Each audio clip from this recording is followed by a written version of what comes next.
Kaya hanggat nandyan yung mga tatay nyo, sulitin nyo bawat pagkakataon.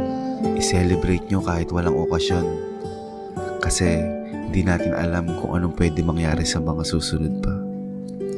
Kaya sa lahat po ng mga tatay na inaalay yung sarili nila para sa pamilya, saludo po ako sa inyo.